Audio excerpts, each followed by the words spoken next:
혹시 그 되게 유명한 사람인데 그 오노다 히로라는 일본인 이야기를 들은 적 있으신가요?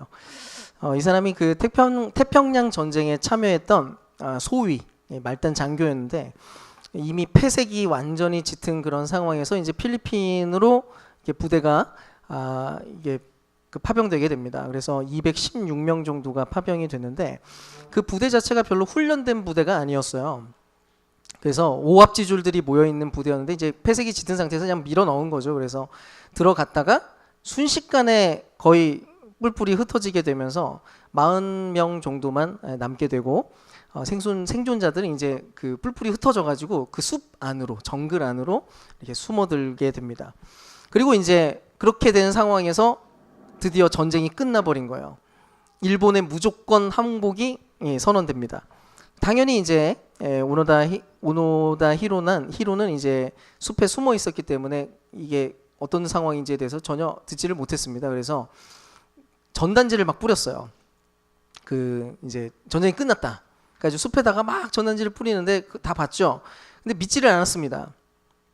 전쟁이 끝났을 리가 없어. 이거는 적군의 그 혼란을 주려고 하는 이런 잘못된 전단지야 이런 생각을 가지고 믿지를 않았고요. 결국 오노다 히로가 전쟁이 끝난 이후에 30년 동안 홀로 전쟁을 합니다. 늘 무장을 하고 총을 들고 수류탄을 들고 돌아다니면서 필리핀 원주민들을 습격을 했어요. 그래서 무려 30명의 사망자와 100여 명의 부상자를 입히는 그런 걸 하면서 굉장히 뿌듯해하고 자랑스러워했습니다. 그러니까 자기가 했었던 모든 게릴라 정쟁에 대해서 이제 자랑스러워하다가 결국은 이제 자신의 상관이었던 사람이 직접 들어가서 전쟁이 끝났었다, 이미 끝났다라고 하는 것들을 전해주고 그제서야 이제 믿고 이제 다시 일본으로 돌아오게 됐는데요. 그럼에도 불구하고 자기는 그 삶에 대해서 굉장히 명예스럽게 생각하는 그런 모양을 보여줍니다. 사실 이게 굉장히 황당한 이야기죠.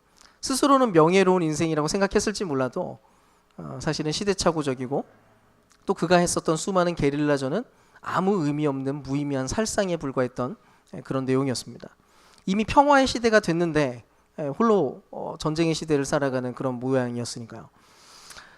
근데 오늘날 우리 그리스도인들은 이것과 정반대의 모습을 하고 있는 것은 아닌가 하는 생각이 들게 됩니다. 성경은 우리에게 늘 이야기하는 게 지금 우리는 치열한 영적 전쟁 한가운데 있다라고 하는 것을 끊임없이 강조합니다. 그리고 그 얘기를 하시면서 계속 깨어 있으라고 이야기합니다. 근데 우리가 가지고 있는 이 실존적 감각은 우리가 느끼는 이 감각은 우리의 인생이 그냥 여전히 평화로운 전쟁 중이라기보다는 그냥 이대로 일상적으로 흘러가는 그런 현실로 여겨지고 있다는 것이죠. 전시 상황이라고 하는 그 맥락에 아예 무감각해지는 그런 모양새가 되는 일이 벌어지곤 합니다. 실제로 우리 그 대한민국은 전시 상황이잖아요. 그 남북 간에 전쟁이 완전히 종식된 그런 국가가 아닌데 간혹 그 북한에서 미사일 쏜 이야기가 뉴스로 들리기도 하고 각종 전쟁 속보나 뭐 이런 것들이 긴급 문자 그런 걸로 이제 재난 문자로 이렇게 뜨기도 합니다. 근데 그거 보면서 우리가 와 막 깜짝 놀라가지고 이러는 게 아니라 사실은 이랬구나 라고 별 상관없이 그냥 하던 일 그냥 하죠. 그러니까 우리가 느끼는 그 개념적, 그러니까 어떤 지식적 이해는 분명히 그런 내용인데 우리가 느끼는 실제 감각으로는 이 나라가 더 이상은 아무런 전쟁과는 상관없는 그런 나라가 됐다는 그런 감각을 우리는 가지고 있습니다. 어쩌면 우리의 영적 감각도 이것과 비슷한지도 모르겠어요. 영적 전쟁을 물론 알고 있고 충분히 듣고 있고 맥락에 대해서도 알고 있지만 이미 감각 자체는 우리에게 너무나도 무뎌져서 여기에 대한 진지함이나 치열함이나 실질적인 어떤 행동들은 전혀 나타나지 않고 굉장히 느슨한 상태로 살아가는 그런 일이 벌어진다는 겁니다. 그렇다면 성경이 말하고 있는 우리의 현실이 어떤 것인지 우리에게 보여주는 이미지가 무엇인지 하나 생각해 보려고 하는데요. 이 내용을 보여줄 수 있는 굉장히 중요한 상상력을 자극하는 이야기가 하나 있습니다. 마태복음 8장 23절에서 25절 말씀인데요. 우리 같이 한번 읽어보겠습니다. 시작. 예수께서 배에 오르시니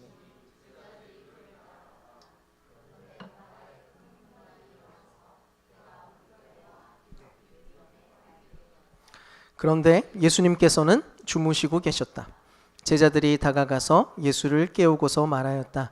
주님, 살려주십시오. 우리가 죽게 되었습니다. 지금 이 장면을 한번 상상을 해보세요.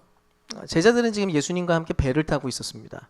근데 갑자기 이 배에 거대한 풍랑이 닥쳐온 거예요. 파도가 배를 덮치고 금방이라도 이 파도가 너무나 강했기 때문에 순식간에 배가 부서질 것만 같은 그런 불안감이 막 들었습니다. 그리고 더 놀라운 거는 이 상황에서 예수님이 잠을 주무시고 계셨다는 거예요. 그리고 이 이미지가 바로 우리가 현실을 살아가는 우리의 현실을 보여주는 어떤 하나의 중요한 그림입니다. 우리가 복음을 받아들인 그리스도인들이라면 예수님은 분명히 우리와 함께 하십니다. 우리는 그 배 안에 그분과 함께 타고 있죠. 근데 그럼에도 불구하고 풍랑이, 주님이 거기에 타고 계신데도 불구하고 여전히 풍랑은 이 배를 피해갈 생각이 전혀 없어 보인다는 것입니다. 그리스도가 분명히 우리와 함께 하시고 하나님 나라가 분명히 임했고 그분의 보호하심에 대한 모든 약속이 있지만 깨어진 세상 나라는 여전히 건재해 보이고 오히려 그 깨어진 세상 나라가 하나님 나라를 위협하는 듯한 모양들, 하나님 나라를 뭔가 압도하는 듯한 강력한 풍랑으로 막 다가오는 그런 현실들이 우리에게 다가오고 있다는 거죠. 깨진 세상이 쪼그라드는 게 아니라 오히려 더 거칠게 활동하는 그런 이미지. 마치 하나님 나라를 순식간에 사라지게 만들 것처럼 그 안에 타고 있는 자들을 역시도 순식간에 삼켜버릴 것처럼 그런 장면인 거예요. 그게 우리가 살아가고 있는 현실이라는 겁니다. 사탄이 우는 사자와 같이 삼킬 자를 두루 찾고 있다고 얘기하고요. 우리가 문을 열는 순간 그 문 앞에 죄가 문에 엎드려 있다고 얘기합니다. 우리가 나가는 순간 걸려가지고 실족하도록. 우리의 인생의 모든 문제 한가운데는 끊임없이 악이 작동하고요. 우리의 인생 한가운데는 끊임없이 유혹이 다가옵니다. 시험. 그 시험은 테스트가 아니라 템테이션이죠. 계속해서 우리를 유혹합니다. 마치 예전의 삶, 그러니까 다시 예전의 삶으로 돌아가도록. 하나님 나라라고 하는 그 배에 예수님과 함께 살아가는 그런 삶의 방식을 그것이 더 이상 우리에게 마치 필요 없다는 듯이 어차피 이렇게 될 거. 이런 식으로 계속해서 몰아붙인다는 거죠. 더 큰 문제가 있어요. 우리가 인정할 수밖에 없는 사실이 하나 있는데 우리의 힘을 가지고는 이 풍랑을 견뎌낼 수가 없다는 것입니다. 우리로서는 이 풍랑을 멈추거나 감당해낼 능력 자체가 우리에게 없다는 거예요. 여러분 잘 기억하세요. 우리가 절대로 못 이깁니다. 이게 진짜예요. 우리의 힘으로는 못 이깁니다. 그래서 제자들의 모습 자체가 우리한테는 이해가 돼요. 호들갑을 막 떱니다. 온갖 불안한 마음과 불안한 생각을 가지고 염려로 예수님의 이름을 불렀죠. 근데 잠에서 깨어나신 예수님이 26절에 이렇게 얘기합니다. 26절 말씀 한번 보여주세요. 시작. 예수께서 그들에게 왜들 무서워하느냐 믿음이 적은 사람들아 하고 말씀하시고 나서 일어나 바람과 바다를 꾸짖으시니 바다가 아주 잔잔해졌다. 지금 주님이 했던 이 말씀 속에서 우리가 두 가지를 확인하게 돼요. 첫 번째가 뭐냐면 그분의 명령에 따라서 풍랑이 잔잔해졌다는 겁니다. 그리고 두 번째가 뭐냐면 울며 부르짖는 그 제자들을 향해서 예수님께서 책망을 하시는데 그들의 태도와 그들의 믿음에 대해서 지금 책망을 했다는 거예요. 그리고 지금 이 장면들이 우리가 올려드리려고 하는 이 시험에 들게 하지 마시고 다만 악에서 구하소서라고 하는 이 기도의 모든 근거와 전제가 됩니다. 그게 뭐냐면 그리스도와 함께 올라탄 이 배, 우리가 지금 올라타 있는 이 배는 일단 결코 뒤집히지 않는다는 사실입니다. 그리고 이 사실을 정말로 믿는 사람들이 올려드리는 기도가 곧 우리를 시험에 들게 하지 마시고 다만 악에서 구하소서라고 하는 바로 그 기도인 거예요. 그래서 여러분 이 기도를 드릴 때 이 기도의 분위기는 호들갑을 떠는 기도가 아닙니다. 너무너무 불안해서 내가 완전히 무너질 것만 같아서 드리는 그런 기도의 맥락이 아니라는 거예요. 오히려 풍랑 한가운데에서 잠을 주무시고 계시는 그 예수님의 담대함에 대해서 우리가 배우는 기도이고요. 동시에 마침내 풍랑을 잠재우시는 그분의 능력에 우리도 함께 참여하게 만드는 그런 기도인 것입니다. 훨씬 더 고차원적인 기도예요. 단지 무언가 이거를 해결해 나가는 그런 문제라기보다 마치 주님처럼 행동하게 만드는, 마치 주님처럼 생각하게 만들고 그렇게 살게 만드는 그런 기도라는 것이죠. 그래서 우리가 예수님에 대해서 이제 한번 생각해 볼 필요가 있는데, 예수님이 세상을 어떻게 바라보셨고 이 악하고 험한 세상 한가운데서 그 안에 작동하는 모든 악과 시험들을 어떤 식으로 대면했는지에 대해서 우리가 살펴볼 필요가 있습니다. 근데 그 전에 앞서서 일단 잘못된 것부터 먼저 짚고 넘어갈게요. 우리가 시험과 악을 대하는 잘못된 방식들이 몇 가지가 있습니다. 어떤 일이, 그러니까 지금도 여전히 이거는 존재하고 예수님 시대에도 굉장히 비일비재하게 존재했던 악을 상대하는 방식이에요. 그 첫 번째가 바로 사두개인의 방식인데요. 사두개인들의 방식이 뭐냐면 실제로 존재하는 악들을 그냥 무시하거나 그냥 외면하는 겁니다. 그러니까 모르는 척하는 거예요. 지우는 겁니다. 머릿속에서 그냥 그거를 이렇게 지우는 거예요. 어떤 일이 벌어지든 어떤 유혹이 닥치든지 간에 그건 별로 중요한 게 아니야 라고 생각하는 거죠. 대수롭지 않는 것처럼 여기는 겁니다. 실제로 내 삶에 불안하게 만드는 것들도 그냥 이렇게 어떻게든 눌러가지고 외면하는 방식이에요. 그러니까 보통 이런 식이죠. 사람이 실수도 하고 뭐 연약함이 있는 거 알잖아. 세상이 이러는 걸 뭐 어떡하겠어. 그냥 자기가 그래도 열심히 있고 자기 인생을 열심히 살고 노력하다 보면은 그냥 인생 다 잘 될 거야. 그냥 그러려니 하면서 살면 되는 거지. 이런 태도입니다. 그야말로 악과 유혹을 직면해서 실체를 바라보려고 하는 게 아니라 악과 유혹에 대해서 그냥 이것들을 흐지부지하게 만들려고 시도하는 거죠. 그래서 대충 보면서 수박 겉핥기식으로 이 악의 문제를 해결하고 싶은 거예요. 그리고 그렇게 만족합니다. 근데 예를 들면 이게 이런 현상이에요. 지금 집에 불이 났어요. 난리가 난 거죠. 불 나갔으면 이제 이 부분을 직면하고 이 불을 해결하려고 하고, 물론 그 불이 너무 클 때에는 도저히 안 되니까 빨리 불러야죠. 답을 찾기 위해서. 근데 이제 집에 불이 나가지고 난리가 나는데 이렇게 얘기하는 거예요. 좀 더워지긴 했네. 옷 좀 벗으시고요. 얼음물도 좀 마셔보세요. 그럼 좀 나아질 겁니다. 말도 안 되는 얘기 같죠? 근데 아니에요. 이 시대를 살아가는 많은 사람들이 그렇게 삽니다. 한번 생각해 볼까요?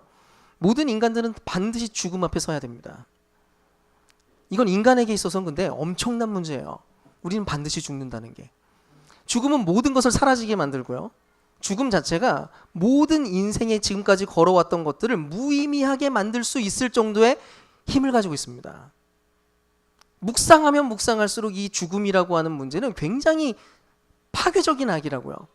근데 대부분의 사람들은 이것들을 애써 무시하면서 그냥 외면하면서 삽니다. 그냥 그러려니 하면서 생각하지 말자. 인생 그냥 살면 되는 거지. 뭐 그렇게까지 그런 걸 생각해야 돼. 그냥 사는 것만 생각해. 머리 아프니까. 그것뿐입니까? 일상의 사소한 모든 문제에서 특히 기독교인들 안에서도 그런 일들은 계속해서 일어납니다. 자기 자신이 이미 지금 스마트폰에 중독돼가지고 마치 노예처럼 살고 있어요. 발견됐습니다. 약간 잘못됐다는 것도 알아요. 근데 외면합니다. 무시합니다. 딴 거 이렇게 하면 되지. 교회 그래도 나가고 있잖아. 일 중독에 빠지더라도 다 마찬가지예요. 가정에서 깊고 친밀한 대화가 점점 줄어들고 있어요. 무시합니다. 가볍게 생각합니다. 온갖 문제가 발견돼도 내 마음 한가운데 지금 평안이 없어요. 그리스도가 주시는 평안이 점점 사라지고 있고 그분으로부터 길러 오르는 어떤 기쁨들이 없는 거예요. 예배 중에 예배하는 기쁨 자체가 사라지기 시작했어요. 심각한 문제인데 애써 무시합니다. 외면합니다. 교회 나오잖아.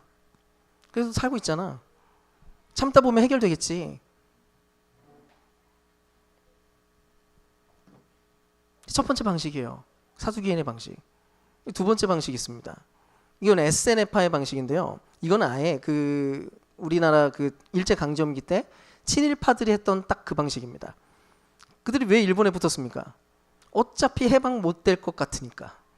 이 나라는 이대로 끝장날 거라고 그렇게 생각했었던 거예요. 그래서 일본에 붙는 게 내 살 길이라고 믿었던 거죠. 마찬가지입니다. 우리 주변에 가득한 악과 시험들을 바라보면서 이거 어쩔 수 없는 거지. 우리는 늘 넘어지는 사람이야. 나는 넘어지는 게 당연해. 원래 이렇게 사는 거지. 뭐 화도 내면서 분노도 하고 좀 욕도 하면서 거짓말도 좀 섞어가면서 이렇게 사는 거지. 어차피 이길지도 못할 것 같고 이건 뭐 어차피 못 이겨. 승리한다는 것 자체가 상상이 안 되는 거예요. 차라리 그래서 마음껏 뒹구는 겁니다. 똑같이 차라리 이 악과 이 시험에 적응하면서 지내겠다는 거예요. 하나님 나라는 그래서 어디로 가냐면 죽어서 갈 나라로 퉁칩니다. 승리는 그때 가서 경험하는 거라고 굳게 믿습니다. 지금은 뒹굽니다. 지금은 어쩔 수 없어. 세상과 똑같이 살아야지. 세상과 똑같이 살면서 그래도 이득이라도 좀 벌어야 되는 거 아니야? 예수님께 좀 부탁하면서. 그래서 어떻게 사나요? 우리 시대가 가지고 있는 모든 악한 구조와 사람을 착취하고 억압하는 모든 피라미드 체제를 그대로 받아들이면서 삽니다. 그리고 그걸 당연하게 여겨요. 착취하고 억압하는 그 모든 시스템에 내가 참여합니다. 악의 일부로 사는 거죠. 악을 변혁하고 악에서 빠져나오는 게 아니라 악의 일부로 사는 거예요. 할 수만 있다면 노동력을 착취하고, 갑질도 할 수 있다면 갑질도 하고, 부동산 투기도 좀 해보고, 자본주의를 작동시키는 제로섬 게임에 적당히 참여하면서 남들이 잃은 돈을 내가 더 많이 갖게 되는 것에 대해서 축복이라고 막 고백하는 거예요. 내가 벌면 남은 잃어요. 어차피 그 싸움이에요. 그걸 축복이래요. 늘 그래 하는데 뭐 남들 다 이렇게 사는 건데, 세상 시스템이 이런 건데 뭐 좀 지혜롭게 살면 어때? 나만 이러는 거 아니잖아. 그래서 자녀 키우는 방식이든 소비하는 방식이든 돈을 다루는 모든 태도, 잘못된 문화들 한가운데에서 똑같이 사는 거예요.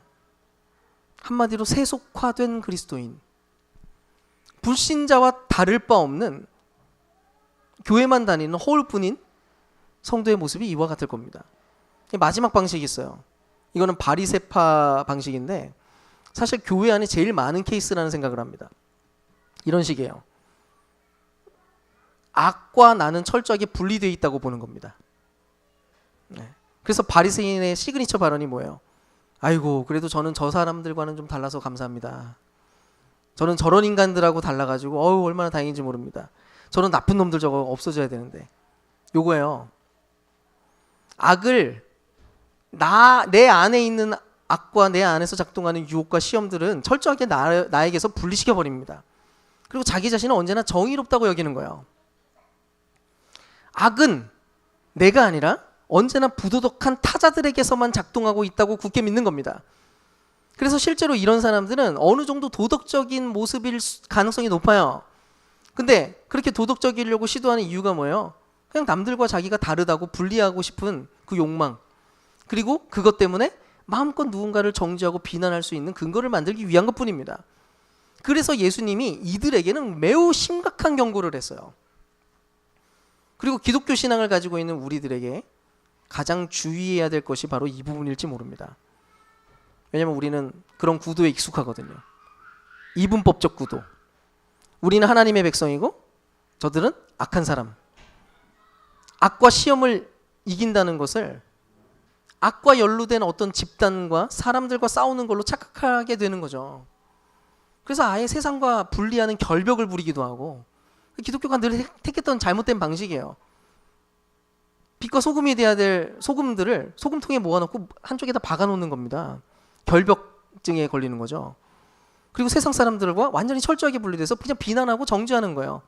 상종하지 말자. 그래서 지금도 기독교 안에는 늘 차별과 반목이 가득합니다. 교회에서 절대로 받아들일 수 없다고 생각하는 인간 부류들이 있어요.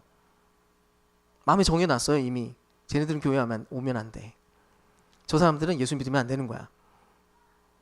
동성애자들이나 이슬람 사람들, 타 종교인들과 자꾸 싸우려고 드는 이유가 뭐예요? 이런 태도들 때문에요. 악을 대면하는. 근데 이런 모든 것들이 다 잘못된 방식이었습니다. 예수님이 이 모든 내용들을 거절했거든요. 그렇다면 예수님이 악과 시험을 어떻게 대했는지 한번 살펴보겠습니다. 사실 예수님이 사역하시던 내내 그분에게는 유혹이 따랐습니다. 예수님이 인간이었어요. 그래서 가는 곳마다 유혹이 있었는데 그 거대한 유혹들 세 가지가 어쨌든 마귀가 했었던 그 광야의 시험이었고, 사실 그 내용이 그대로 사라진 게 아니라 사실은 예수님 삶의 모든 내용을 작동시키고 있었던, 그러니까 지배하려고 삼키려고 시도했던 모든 악의 내용들이었습니다. 그리고 그 유혹과 시련의 내용은 너무나 분명했어요. 앞에서 보는 그 이미지대로 어떻게든 하나님의 나라가 세워지는 것을 막고 싶은 거예요. 악은 그 배를 할 수만 있다면 파손시키고 싶은 겁니다.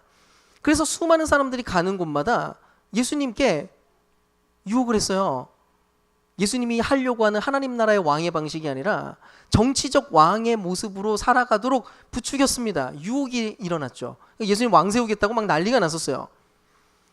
하나님의 나라는 섬기는 권력인데 그들이 원했던 권력은 그런 권력이 아니었죠. 군림하고 파괴시키고 심판하고 뒤집어 엎는 그것을 부추겼습니다. 예수님께.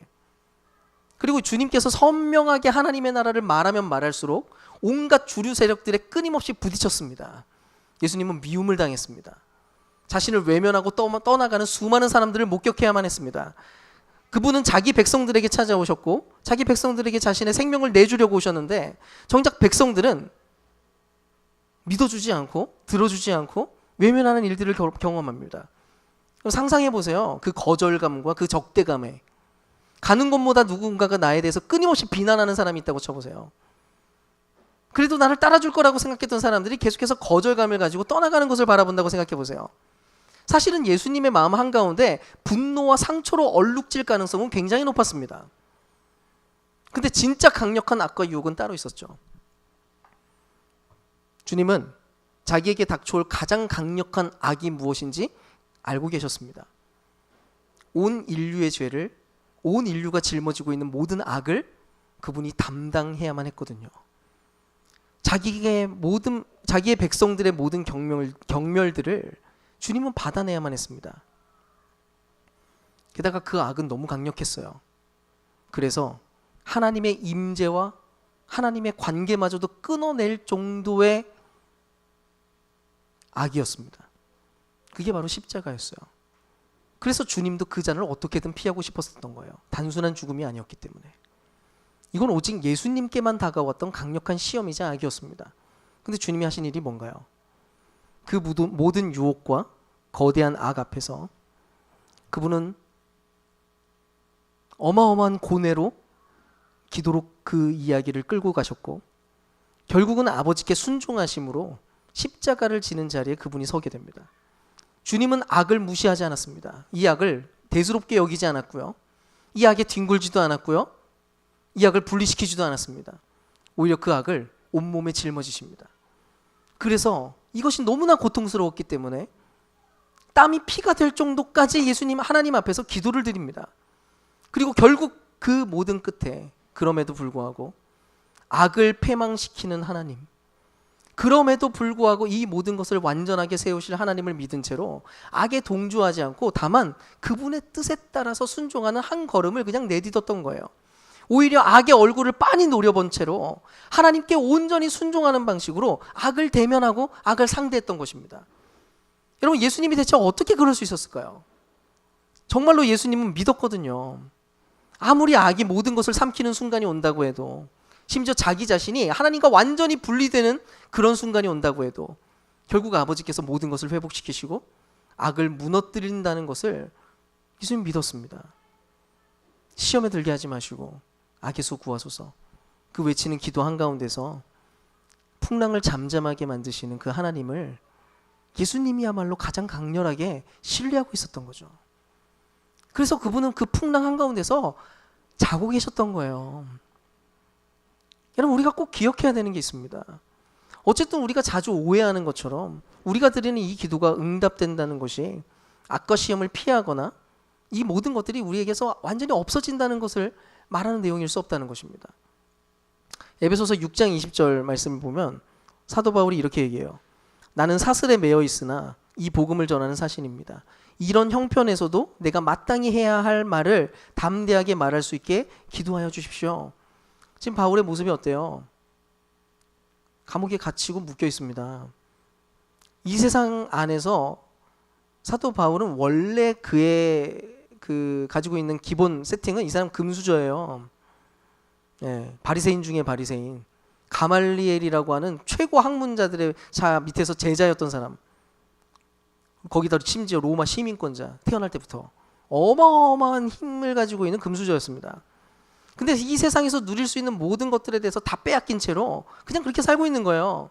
어쩌다가요? 어쩌다 이렇게 됐습니까? 죄를 많이 지어서요? 하나님 뜻에 순종하지 않아서? 예수님을 잘 못 믿어서요? 정반대잖아요. 오히려 하나님께 매여 있었기 때문입니다. 그가 오직 하나님을 바라봤기 때문입니다. 하나님 나라를 향해서 자신의 모든 것을 내어 던지고 그 밭을 샀기 때문입니다. 계속 말하지만 우리는 지금 우주적인 모든 전쟁 한복판에 서 있습니다. 이 깨진 세상은 말 그대로 심각하게 잘못됐거든요. 하나님을 거스리고 있고 조직적으로 반란을 하고 있습니다. 이거는 개인을 위한 악이 존재하는 게 아니라 이 세상 자체가 시스템적인 악이에요. 우리가 사는 날 동안 어떻게든 그리스도를 못 따르게 만들려고, 하나님 나라 안에 살아가는 것을 유지하지 못하게 만들려고, 아버지의 뜻과 계획과 그분의 보호하심을 믿지 못하게 만들려고 이 세상은 발악을 합니다. 뛰어내리라고. 어차피 급에 뒤집혀 라고 얘기하고 있는 거예요. 그래서 바울과 그의 제자들은 감옥에 갇혔고요. 모든 제자들은 다 순교하는 자리에 섭니다. 근데 그들 중 어느 누구도 배에서 뛰어내린 자가 없습니다. 확신컨대 그들 모두가 그리스도를 따라서 시험에 들게 하지 마시고 다만 악에서 구하소서. 바로 이 기도에 그들은 적극적으로 참여했던 사람들인 거예요. 그래서 여러분, 결국 우리가 이 기도를 드린다는 건 내가 이미 전쟁터 한복판에 서 있다는 것을 인식하는 것이고요. 그리고 무엇보다도 이 전쟁 한가운데서 우리는 절대로 지지 않는 싸움 한가운데 참여하고 있다는 것을 기억하는 것입니다. 여러분, 절대로 오해하지 마세요. 구원이라고 하는 게 현재 내가 괴롭힘 당하고 있는 것들이 한순간에 다 사라지고 전쟁이 다 그친다는 의미가 아니거든요. 자꾸 복음과 신앙이라고 하는 것을 엉뚱한 방식으로 쓰니까 이게 오해가 너무 심각해진 겁니다. 자꾸 이렇게 얘기하는 거예요. 취직이 안 되세요? 예수님께 나오세요. 결혼하고 싶으세요? 예수님께 나오시면 됩니다. 특별히 헌금 많이 하세요. 그러면 더 잘 됩니다. 그거 아니라는 거예요. 구원과 복음은 오히려 배를 타고 풍랑 한가운데를 그 배를 타고 그냥 뚫고 지나가는 모험가도 같은 거예요. 우리는 그 모험을 계속 사는 겁니다. 차라리 예수님을 몰랐다면 아마 그런 풍랑이 없었을지도 몰라요. 악을 모른 채 살거나 아니면 악에 그냥 동조하면서 뒹굴면서 살거나 그냥 편하게 살아갈 수 있을지도 몰라요. 근데 이제는 진리를 알게 된 거예요. 승리의 하나님께서 반드시 탈환하실 새로운 세상과 그 하나님 나라를 알게 된 거예요. 그 소망에 참여할 수밖에 없는 사람들이 된 겁니다. 전쟁이 일어난 줄도 모르는 시민으로 사는 게 아니라 오히려 전쟁이 이미 시작됐다는 것을 믿는 믿음 안에서 오히려 적극적으로 군인이 되어서 살기로 작정하는 그런 일이 벌어지는 거죠. 그리고 이 기도를 통해서 우리는 이 전쟁에 참여하고 예수님께서 바라보셨던 그 방식대로 하나님을 바라보고 예수님이 바라봤던 방식대로 이 세상의 현실들을 바라보는 믿음들이 우리에게 생겨나게 되는 것입니다. 그러면 이 내용을 이제 우리의 맥락으로 좀 가져와 볼게요. 우리 사회에는 각종 권세들이 즐비합니다. 예를 들면 엄청나게 많은데 대표적인 것만 꼽자면 경제, 돈이 권세고요. 미디어도 권세고 특별히 요즘에는 SNS도 권세에 해당합니다. 이런 내용들이 우리를 장악하려고 듭니다. 이게 우리를 삼키려고 악들이 막 이렇게 덮쳐오고 있어요. 미디어가 보여주는 모든 것들이 우리의 가치관을 형성합니다. 우리의 자녀들이 지금 보고 있는 그 유튜브 때문에 그것들이 이 아이들의 마음과 생각이 하나님 나라 안에 세워져서 살아가는 게 아니라 이것들이 침몰되기 시작하는 거예요. 얘네들이 다른 생각을 가집니다. 트렌드에 올라타야 된다고 부추깁니다. 우리를 향해서. 야, 세상이 이렇게 돌아가고 있는데 너 어떻게 살 건데? 이래야지 하면서 부추겨요. SNS 안에서도 사람들은 전부 다 비교와 과시의 노예가 되고 있죠. 여러분, 지금 이 땅을 살아가는 어느 누구도 자유롭게 사는 사람들은 없습니다. 내 인생은 내가 자유롭게 선택하고 있어. 아니에요. 다 따라가고 있습니다. 전부 보고 들은 것에 영향을 받으면서 덮친 채로 살아가고 있죠. 남들 추구하는 것 따라가고 권세 따라가고 그거 부추기는 것들을 그대로 누리면서 삽니다. 근데 정작 자기가 그렇게 살고 있다는 사실조차도 인지하지 못해요. 그래서 여러분, 우리가 이 기도를 드리면서 이제는 무엇이 진정한 현실이고 무엇이 진정한 실체인지를 확정하는 기도를 드리는 겁니다. 하나님, 저는 이것을 진짜로 이야기하겠습니다. 하나님의 역사와 이 세상의 권세 중에 무엇이 더 실제적인가에 대해서, 과연 뉴스에서 들려주고 미디어에서 들려주고 SNS에서 말해주는 그 소식이 진짜 소식이냐, 아니면 주님이 말해주시는 이 복음이야말로 진정한 소식인지, 이것이 진정한 실체이고 힘인지 내가 선택하겠다는 거예요. 또 그런 면에서 나의 행복과 나의 기쁨이 세상이 제한하는 것에 달려있지 않고 그분이 주시는 것에 내 모든 기쁨과 행복이 있다는 것을 찬양하는 기도인 것입니다. 여러분, 왜 우리가 시험에 들지 말게 해달라고 기도합니까? 우리가 시험에 드는 이유는 이거예요. 욕망과 욕망 때문입니다. 우리는 평안하길 원하고요, 행복하길 원해요. 그래서 욕망이 작동해요. 행복하고자 하는 욕망과 평안하고자 하는 욕망이 작동하는데 그 욕망의 방향이 달라집니다. 그래서 유혹에 빠져요. 하나님이 말해주는 게 있어요. 행복할 길이 있다고. 근데 유혹들이 계속 옵니다. 하나님의 방식은 되게 느려 보여요. 잠자고 계신 분 같아요. 더뎌 보여요. 근데 세상 방식은 어떤 줄 아세요? 즉각 만족을 줘요. 클릭하는 순간 나에게 만족을 줍니다. 다음날 배송돼서 날라오고. 인생의 불확실성에 대해서 우리는 견디지를 못해요. 하나님을 신뢰하고 묵묵히 순종하고 그 안에 참여한다는 것을 살아가는 것보다는 차라리 지금 당장 뭔가 해결할 수 있는, 스스로 해결할 수 있는 방법을 뭐라도 보고 찾고 싶은 거예요. 그게 우리가 살고 있는 현실이에요. 여러분, 그래서 우리는 이런 자리 한가운데서 이 기도를 드려야 됩니다. 주님, 우리는 연약합니다. 주님, 우리는 이 풍랑을 견뎌낼 힘이 없습니다. 그러니 주여, 우리를 부디 이 시험에 들게 하지 마시고 우리를 보호하여 주시옵소서. 아버지를 따라서 묵묵히 순종하는 것이 결국은 모든 악을 이겨낼 수 있는 진정한 길이라는 것을 놓치지 말게 하시고 잊지 말게 하시옵소서. 그리고 이 순종의 싸움을 살아내면서 동시에 믿음으로 안심하는 겁니다. 로마서 8장 37에서 39절 말씀을 한번 같이 읽어보겠습니다. 읽겠습니다. 시작. 그러나 우리는 이 모든 일에서 우리를 사랑하여 주신 그분을 힘입어서 이기고도 남습니다. 나는 확신합니다. 죽음도 삶도 천사들도 권세자들도 현재일도 장래일도 능력도 높음도 깊음도 그 밖에 어떤 피조물도 우리를 우리 주 예수 그리스도 안에 있는 하나님의 사랑에서 끊을 수 없습니다. 아멘. 우리에게 다가오는 악과 시험은 실제로 위협적입니다. 너무나 분명한 이야기입니다. 그러나 이미 패배한 세력이라는 것을 우리는 기억합니다. 그게 주님의 약속입니다. 그리스도의 사랑에서 끊을 수 없다. 우리가 탄 배는 절대로 침몰하지 않을 거야. 네가 서 있는 그 자리는 절대로 무너지지 않아 라고 얘기하고 계십니다. 지금까지 우리가 영적 전쟁의 한복판에서 이 기도를 드리되 예수님께서 결국 풍랑을 잠잠하게 할 것을 믿는 믿음으로 그분이 걸으신 그 순종의 걸음을 걸어야 된다는 사실을 우리가 함께 나누었습니다. 그래서 이 기도를 이제 어떻게 구체적으로 실천할지를 좀 제안 드릴게요. 그래서 첫 번째로는 그럼 먼저 아침에 이 기도를 좀 드리십시오. 우리가 영적 전쟁 한가운데 서 있다는 것을 기억하고 일단 예상되는 유혹들을 생각해보고 승리를 하게 해달라고 여러분 기도하십시오. 평소의 삶의 내용 안에서 내가 어디에 졌고 오늘 있을 만한 일들 한가운데서 어떤 시험이 다가올 만한지를 생각하고 기도하십시오. 아침에 아이들이 찡찡대고 짜증내도 함께 찡찡대고 나도 짜증나지 않도록 기도하는 겁니다. 시험에 들게 하지 않도록. 제가 이번 주에 열심히 해봤어요. 시험이 하나도 안 들었어요. 진심이에요. 제가 축구할 때 아무리 상대가 나에게 세게 부딪혀, 제가 지금 여기 인대가 지금 다쳐가지고 지금 병원 다니고 있거든요.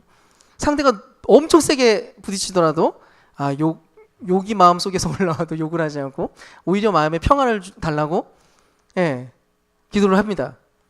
그래서 부딪혔는데 버텼어요. 그날의 일정을 생각하면서 미리 생각해두는 것과 전혀 무방비하고 있다가 그 시험이 다가오는 거하고는 전혀 다를 수밖에 없어요. 경계심을 가지고 있을 때 우리는 이길 수 있습니다. 두 번째는 이 기도를 자기 전에 드리면서 최소 3분 정도는 오늘 나를 사로잡은 게 무엇인지를 한번 점검해 보십시오. 오늘 내 머리를 지배하고 내 생각을 지배하고 나에게 불안감을 조성했던 수많은 것들이 나 안에 있을 수 있어요. 그를 떠올리는 겁니다. 그리고 연약함을 고백하세요. 주여 나를 도와주십시오. 이길 힘을 달라고 여러분 요청하십시오. 그리고 마지막으로는 그렇게 점검되고 확인된 것들에 대해서 기도만 하고 끝내지 마시고 정반대로 걸어가는 작은 순종을 실천해 보는 겁니다. 예수님처럼. TV나 스마트폰을 내가 너무 많이 보고 있다는 게 발견됐잖아요. 책을 사서 좀 읽어보세요. 반대 방향으로 걸어가는 겁니다. 그게 다른 걸 하는 거예요. 그 시간에 습관을 연습해 보는 겁니다. 내 안에 무언가 불안감이 올라오고 걱정이 올라올 때는 하나님께 감사한 것들을 찾아보고 생각해 보는 시간들도 보내보십시오. 그게 순종하는 겁니다. 중요한 것은 최대한 진실하게 자신을 직면하고 구체적으로 반대 방향으로 한 걸음 나아가보는 거죠. 그럼 오늘 배운 이 기도 우리를 시험에 들게 하지 마시고 예수 구하소서. 여러분 이 기도가 가지고 있는 의미가 무엇인지 잘 기억하셔서 특별히 풍랑 한가운데서 잠잠케 하시는 그 주님, 비록 그 풍랑이는 배지만 오히려 잠을 주무시고 있었던 그 예수님의 이미지를 상상하시고 주님 내가 당신처럼 그렇게 이 배 한가운데 올라타서 살게 해주시옵소서라고 그렇게 악을 대면하고 순종의 맞불을 놓는 저와 여러분 될 수 있기를 주님의 이름으로 축원드립니다.